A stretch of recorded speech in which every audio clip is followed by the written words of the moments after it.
J'accueille Dick Rivers.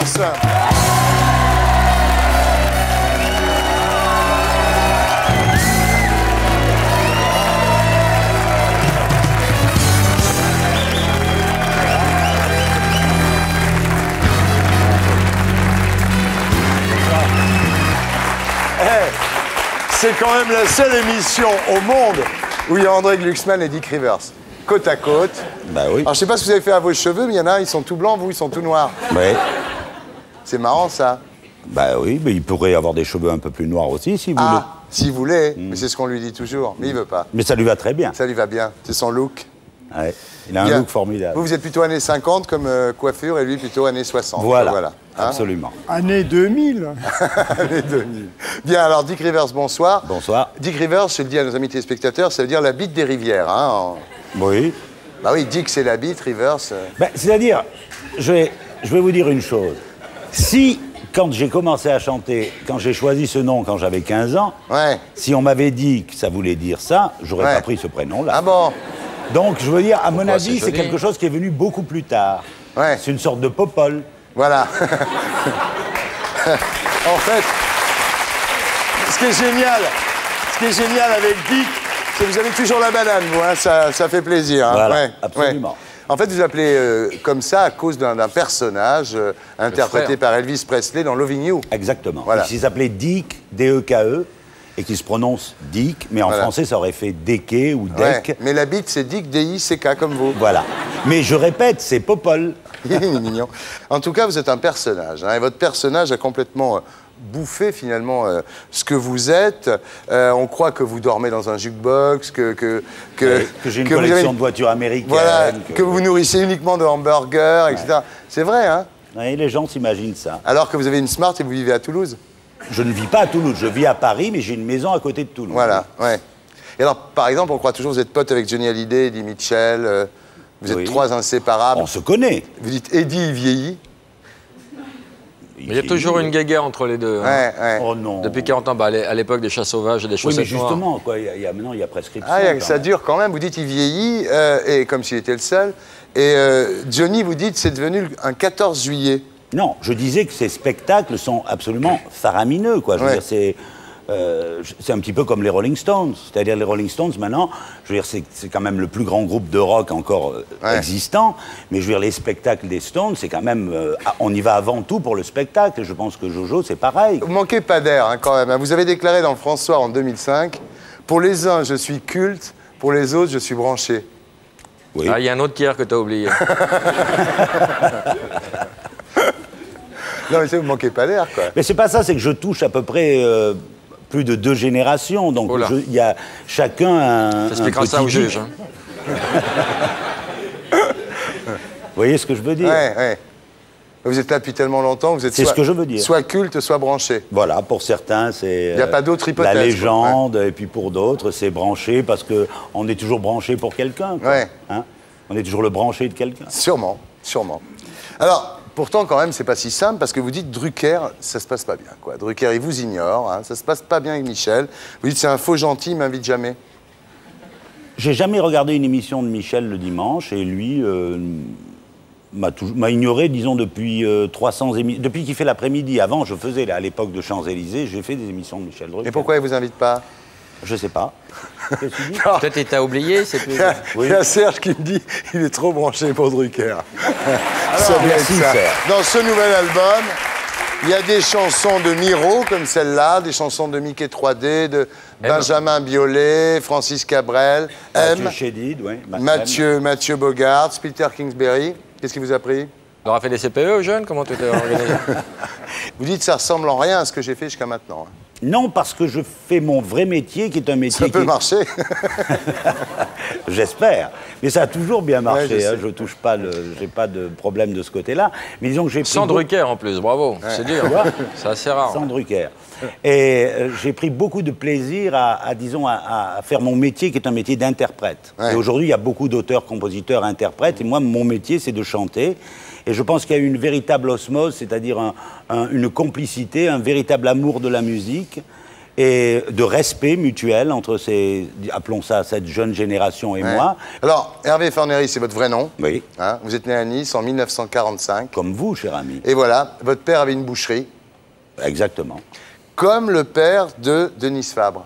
C'est marrant, comme les fils de bouchers niçois ont bien réussi. Puis il y en avait un autre aussi, il y avait Toubon. Oui. Dont le père était dans, je crois, si je ne m'abuse. Ça va sinon, toi, Dédé? Oui, tout bien. Qui était aussi dans la boucherie. Alors, à la fin des années 50, vous découvrez les mots magiques, Coca-Cola, rock'n'roll, blue jean, grâce à la présence de la flotte américaine dans la rade de Villefranche. Oui.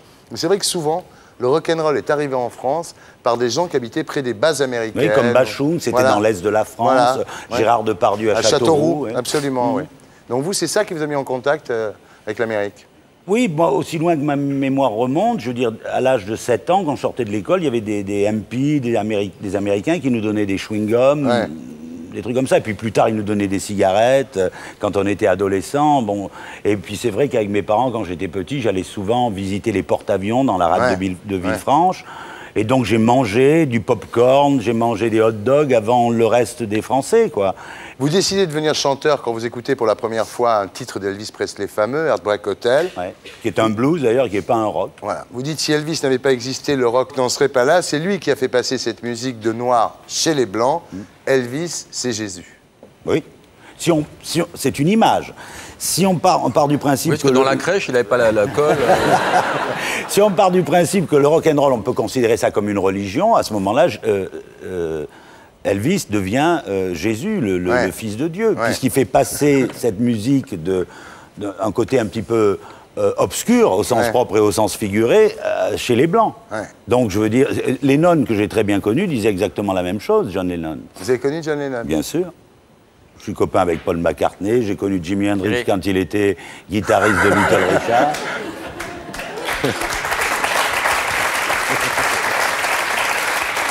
Non, c'est vrai? Mais bien sûr. Ouais. Il a habité 2 ans avec Ramsès II, non? On connaît plein de gens. Il ne me croit pas, mon Bafi. Non, il ne vous croit pas, Bafi. Et pourtant.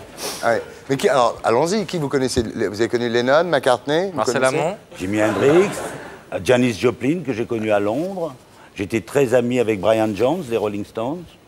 Je suis très ami avec Bill Wyman, toujours. Ah ouais. Que je vais voir en concert chaque fois qu'il vient à Paris. Je sais pas, moi, qu'est-ce que j'ai connu Elvis, bien sûr. Ouais. En 69 à Las Vegas. Ouais. Je sais pas. Non, mais ça va, écoutez, on est scotché. Hein. Là, vous pouvez vous arrêter, là. On est absolument scotché. Le piston, ça sert à J'ai rien. même connu... Marilyn. Non. Ah non, je suis trop jeune. Non, j'ai même connu... Je connais George Lucas, bien sûr. Bah, votre fille était avec lui? Oui, pendant 3 ans, oui. Donc c'est pour ça que l'année dernière, j'ai été invité à... C'est pratique, les gosses, pour ça. Et j'ai même connu George W. Bush quand il était gouverneur du Texas. Tu veux qu'on rappelle notre pote, là? Voilà, enfin bon, là, l'histoire, c'est que donc vous découvrez, grâce au bateau ancré dans la rade de Villefranche, l'Amérique. Oui. Vous découvrez Elvis Presley, Jésus. Oui. Et à l'âge de 14 ans, vous montez sur scène pour la première fois avec votre cousin Dédé. Voilà. Pour jouer quoi? J'allais vous dire comment vous savez ça. On avait fait une chanson qui s'appelait I Will Be Home Again, d'Elvis. On avait fait Girl Next Door. Et Dédé, qu'est-ce qu'il est devenu? Président des États-Unis. Je crois qu'il travaille à l'URSSAF, à Nice. Oh là là. Voilà un qui est fonctionnaire, tiens, c'est Mais je suis parti très petit de Nice. Ouais. Alors, qu'est-ce qu'il pense, Hervé Fornery, du parcours de Dick Rivers?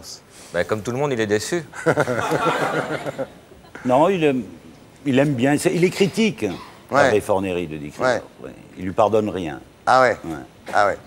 Et il pense quoi, Hervé Fornery, quand il voit l'Amérique aujourd'hui par rapport à l'image qu'il s'en faisait à l'époque? C'est plus du tout ça. Ouais. Non. Il est très déçu et Hervé Fornery, il aime bien une partie du Texas, Austin notamment, qui est une ville absolument extraordinaire, le Montana, le Wyoming, des endroits qui sont un petit peu comme il avait dans son subconscient quand il était petit, quoi. Vous pensez que le rêve américain s'est effondré le 11 septembre parce que d'un seul coup, les Américains ne sont plus un refuge, sont plus un soutien? C'est pas que ça. Je trouve que les Américains se sont énormément... les Américains bien pensants, enfin ceux qui sont dans les grandes villes, se sont énormément européanisés. Et que nous, on s'est malheureusement énormément américanisé. Donc il n'y a plus de rêve. Ouais. Je veux dire, ça paraît bête, mais moi, j'aurais jamais pu penser qu'un jour, il y aurait des McDo à tous les coins de rue, à Paris, en province, etc. Je veux dire, quelque part, vous en parliez tout à l'heure, mais le hamburger faisait partie du rêve américain. Ouais. Ouais. Moi, quand j'ai mangé mon premier hamburger en 1965 à New York... Avec Marilyn Avec Marilyn, c'est ça. Enfin bon, reste les Playmates, hein, ça c'est un truc qui fait toujours partie du rêve. Vous présentez sur Paris Première une émission, on voit toutes les filles de Playboy, les Playmates. Ouais. Mais alors, il faut le dire tout de suite, il n'y a pas de pin et pas de peiné. Hein, Ah non, c'est cool, total, derrière. et pourquoi pas présenter des pornos? Pourquoi? Quand on s'appelle la bite dans la rivière, on peut y aller quand même. Il faut se jeter à l'eau. Dans à un les moment donné, là. rivières. Dans les rivières. Je m'amuse beaucoup à faire ce truc-là, mais je crois pas que j'irai jusqu'au porno, quoi. Ah ouais. Non. En 2001, dans l'événement du jeudi, vous aviez testé le Viagra et vous aviez dit que vous n'en avez pas besoin. Non seulement j'en ai pas besoin, ça je vous rassure, ça va très très bien de Je ce connais côté-là. pas un mec qui en a besoin, moi. C'est marrant le Viagra. Hein. On se demande comment ils en vendent autant finalement. Ça dépend des partenaires. Ouais, ah. Je crois que le Viagra est surtout fait quand Ah, pour les moches, il tu doit veux y dire avoir oui, les moches, ou une lassitude des partenaires. Ah ouais. Non, moi j'avais raconté, ils avaient fait un test avec des tas de gens, il y avait Nagui, il y avait Raymond Barre, enfin tout le monde. plein de gens comme ça. Il y avait Moi, Laurent Ruquier qui avait essayé le Moi Viagra. je m'étais endormi, moi. Ah ouais. Ouais. Ah oui, c'est vous avez fait dormir. Assommé vous. par sa bite. Mon énorme bite. Voilà. Bien, alors, Dick Rivers, comme vous êtes vraiment la star du rock en France, on va faire une interview fausse modestie. Non, puis en plus, comme vous n'allez pas chez Drucker, je crois que cette interview vous fera plaisir. Dick Rivers, est-ce qu'on peut dire que vous êtes le dernier des grands rockers? Oui. Vos textes sont vraiment des bijoux d'humour, d'écriture. C'est quoi votre secret? Bien m'entourer. Ouais. Savoir m'entourer de gens qui écrivent merveilleusement bien pour mettre leur talent au service de ma voix somptueuse. Vous êtes sans doute l'un des meilleurs chanteurs de votre génération. Des chanteurs comme vous, il n'y en a pas beaucoup. Qui peut vous succéder? Oh, je ne vois pas de successeur. Non. Je pense qu'on écoutera ma musique encore dans des centaines d'années. Vous avez effectué un parcours sans faute, Dick, une carrière impeccable. Qu'est-ce que vous pourriez faire d'encore plus fort aujourd'hui? Oh, peut-être un film sur ma vie où je jouerai mon propre rôle de mon vivant. Enfant, bien sûr. Vous avez conscience de ce charisme animal qui émane de vous, Dick? Oui, d'ailleurs, ça me pose souvent des problèmes parce que... Avec les animaux. Notamment avec les animaux, mais des fois, quand je me promène dans la rue, je vois tous ces gens se ruer vers moi, surtout ces merveilleuses jeunes filles. Mais là, elles se tiennent ce soir, t'as vu hein, elles résistent. Vous êtes incroyablement sexy, c'est vrai. Comment vous résistez aux sollicitations féminines, Dick? Je mets un slip en béton, quoi, un truc... vous voyez. Enfin, plus de 40 ans de carrière, des concerts à guichet fermé, une centaine de disques d'or, des victoires de la musique, c'est mérité. Ah oui, oui, et puis je trouve, quelque part, il y a certains que j'aurais dû mériter, par exemple les Music Awards d'énergie, ça je ne l'ai pas eu. Et il y a un truc qui est marrant, c'est par choix que vous avez refusé de faire une grande carrière internationale? Trop loin de chez lui. Voilà. Ma fille... Ouais, c'est ça. Trop loin de Nice. Non, pas de Nice, de la France. J'adore la France, donc j'ai jamais voulu aller plus loin que le Québec, pays que j'adore. Honnêtement, sans vous, l'industrie du disque en France serait dans la merde, non? Ah ben c'est ce que me dit EMI, ma maison de disques. Il me dit heureusement que tu es là parce que c'est pas avec les autres artistes qu'on arriverait à faire notre beurre. Quoi. Est-ce que vous pensez qu'on vous mérite vraiment ce soir? Écoutez, je me suis tâté pour venir, mais je me suis dit, bon, Baffy est sympathique, je le connais, et puis bon, Thierry Ardisson est niçois comme moi. C'est vrai. Donc c'est un peu un pays qui vient voir un autre vrai. pays, quoi. Merci d'être là en tous les cas, Dick. Oh, merci beaucoup. Dick Rivers, l'album s'appelle Dick Rivers. C'est chez EMI, mesdames, messieurs.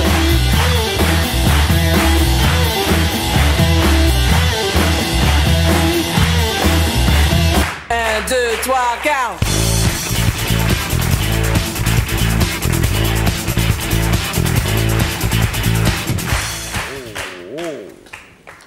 Carte ophtalmo, vous devez lire les lettres écrites au mur. Oh là! Alors je vois à partir de... J'encule Michel Drucker, bravo. O, X, P, H, B, Z, D, N, L, T, A, V, R, O, H, S, U, Imagine E. les gens qui zappent maintenant. Non, je vois très bien, sauf les deux premières lignes de là-haut. Et vous, André? Un peu moins, mais enfin ça va. Dick Rivers, l'album s'appelle Dick Rivers. C'est chez Imaï, mesdames, messieurs.